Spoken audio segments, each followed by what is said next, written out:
200 ವರ್ಷ ಆಯಿತು ಶರಣರು ಇಲ್ಲಿ ಶರಣ ಬಸವೇಶ್ವರ ಲಿಂಗೈಕ್ಯ ಆಗಿ. ಆದ್ದರಿಂದ ಭಾಳ ಪುರಾತನ ಜಾತ್ರೆ ಇದು. 200 ವರ್ಷ ಆ ಮೇಲ್ಪಟ್ಟು ಉತ್ಸವ ಹಾಗೆ ಶರಣ ಬಸವೇಶ್ವರರು ಲಿಂಗೈಕ್ಯರಾಗಿ 200 ವರ್ಷ ಆಯಿತು. ಅವರು ಸಕಲ ದಿಗ್ಬಂಧನ ಮಾಡಿದ್ರು. ಆದರೆ ಸಕಲ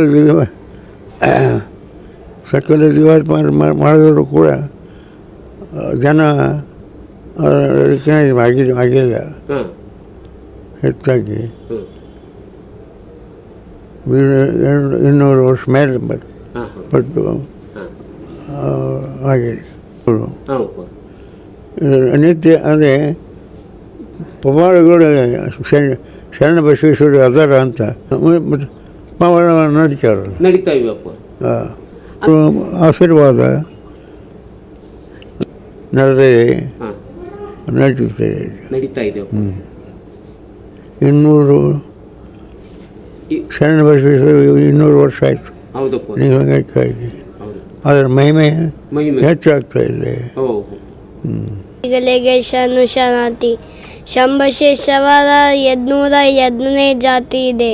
ಎಲ್ಲರೂ ಜಾತಿಗೆ ಬನ್ನಿ, ಎಲ್ಲರೂ ಕೂಡಿ ತೇರನ್ನು ಎಳೆಯೋಣ, ಶಂಬಸೇಶ್ವರ ಆಶೀರ್ವಾದ ಪಡೆಯೋಣ. ಶಂಬಸೇಶ್ವರ ಎಲ್ಲರಿಗೂ ಒಳ್ಳೆಯದು ಮಾಡಲಿ. ನಿರಂತರವಾಗಿ ಅನ್ನದಾಸೋಹ ಜ್ಞಾನದಾಸೋಹ ಬೆಳೆಸಿಕೊಂಡು ಹೋಗುತ್ತೇನೆ. ದಾಸೋಹ ಪರಂಪರೆಯನ್ನು ಮುಂದುವರಿಸಿಕೊಂಡು ಹೋಗುತ್ತೇನೆ. ನಿಮ್ಮೆಲ್ಲರ ಶುಭ ಹಾರೈಕೆ ನನ್ನ ಮೇಲೆ ಇರಲಿ ಹಾಗೂ ಶರಣರ ಎಲ್ಲರಿಗೂ ಒಳ್ಳೆಯದು ಮಾಡಲಿ. ಶ್ರೀ ಶಂಬಸೇಶ್ವರ ಮಹಾರಾಜ್ ಕಿ ಜೈ. ಶ್ರೀ ಶಂಬಸೇಶ್ವರ ಮಹಾರಾಜ್ ಕಿ ಜೈ. 202ನೇ ಜಾತ್ರೆ ಇದೆ. 30ನೇ ತಾರೀಕಂದು ಮಾರ್ಚ್ 30ನೇ ತಾರೀಕಂದು ಜಾತ್ರೆ ಇದೆ. ಸಂಜೆ 6 ಗಂಟೆಗೆ ಇದೆ.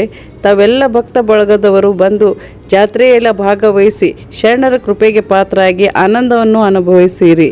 ಮತ್ತು ಈ ಸಲ 8ನೇ ಪೀಠಾಧಿಪತಿಯಾದ ನನ್ನ ಯಜಮಾನರು ಪೂಜ್ಯ ಶರಣಬಸಪ್ಪ ಅಪ್ಪ ಅವರ ಮತ್ತು 9ನೇ ಪೀಠದ ಚಿರಂಜೀವಿ ದೊಡ್ಡಪ್ಪಾಜಿಯವರ ಕೈಯಿಂದ ರಥೋತ್ಸವ ಚಾಲನೆಯನ್ನು ಮಾಡಲಾಗುತ್ತೆ ಹಾಗೂ ಪ್ರಸಾದ ಮತ್ತು ಲಿಂಗ ಸಜ್ಜಿಕೆಯನ್ನು ತೋರಿಸಲಾಗುತ್ತದೆ.